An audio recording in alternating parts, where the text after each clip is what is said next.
with Sherman TV, joined by Chris Martin. So a 3-2 defeat. Thoughts on the game? I don't know. I have no idea, to be honest with you. At the moment, emotions still high. Very disappointed. There's a lot of aspects to it. Thoughts, I'm not sure. Feelings, disappointing. So looking back at the game, you couldn't have really got off to a much worse start, conceding in the first minute and a half. No, good goal from them. I mean, I thought at times in the first half they moved the ball really well.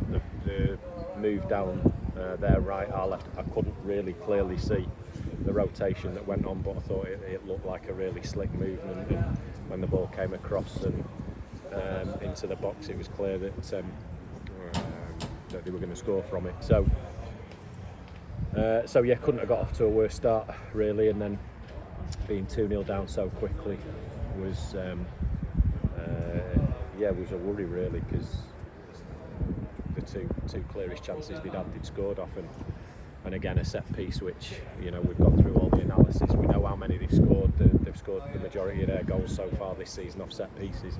We know how well organised they are. We know how committed they are to going and winning the ball aerially, and our sole focus on defending set pieces was making first contact. So very disappointed that we've conceded in that manner.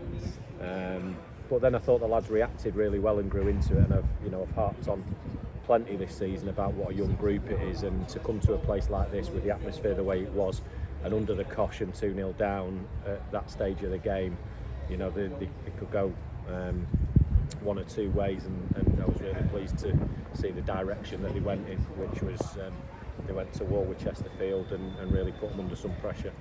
So as you say, going 2-0 down very quickly, then Millington capitalising on a defensive mistake really seemed to wake us up. Yeah, and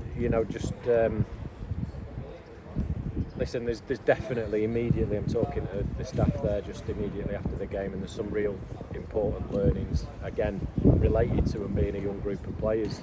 They've got to learn quickly on some aspects of play, because the first half we didn't look after the ball well enough. We worked so hard to get it back, and then at times just gave it back to Chesterfield far too quickly without them really having to do a great deal to earn the ball back, to earn possession. And that's something we've got to improve against these stronger teams.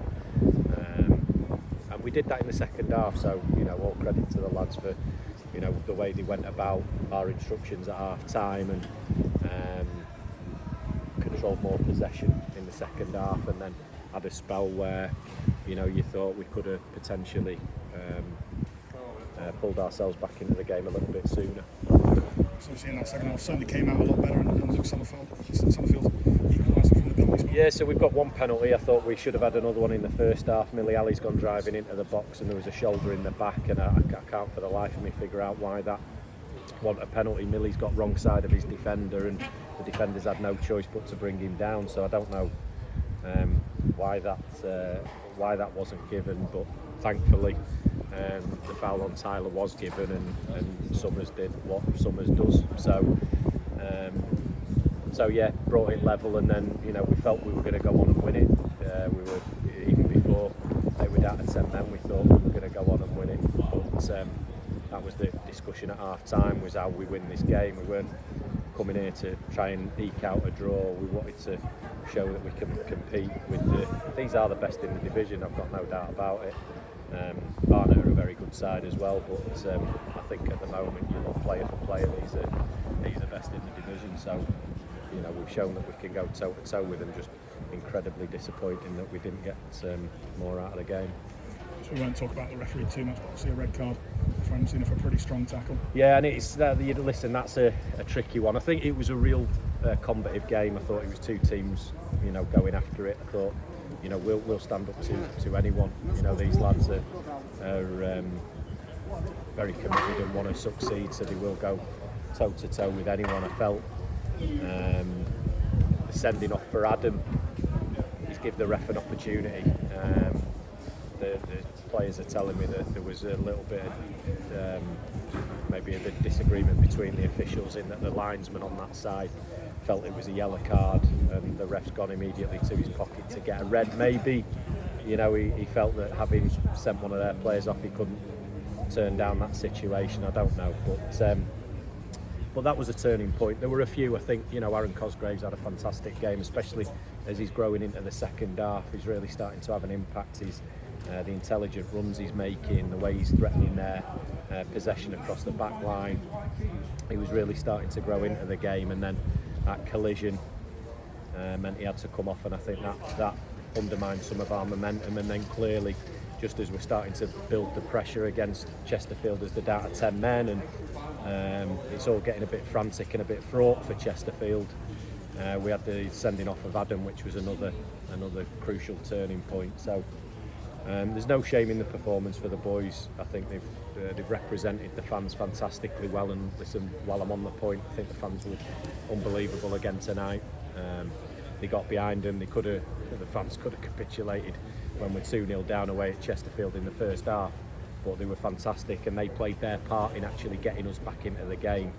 They played their part in driving the lads forward, and I'm delighted with how they committed to supporting the lads today. Yeah, you mentioned Aaron Cosgrave in there. Do we know anything about his injury? Dead leg, so yeah, it was quite a severe dead leg, quite a heavy clash with the goalie, so he's going to need a bit of time, and he's going to need assessing, and it's disappointing really. Hopefully he'll bounce back quickly, but we've Aaron Scholes has done a fantastic job. The only player unable to train coming into this game was Festus Arthur, who's had a ruptured Achilles, and by the way, he's ahead of schedule getting back. So Aaron's doing a fantastic job in maintaining the fitness of the lads and getting them back on schedule when they've been injured this season. So hopefully it's nothing too serious, and we'll have him available for Saturday. Of course, quick turnaround now Saturday. It's another long away game down to Barnet. Yeah, real challenging one, and like I say, if these are the strongest in the division, then Barnet will be using this interview to motivate their players, because they'll believe they're the best in the division, and they're certainly right up there. So we know we've got another similar game. It's going to be decided by fine margins, hopefully, like the fine margins that have gone for us in some of the games this season. It'll tip in our favour, but there'll certainly be no lack of commitment from our lads. Thank you. Thanks.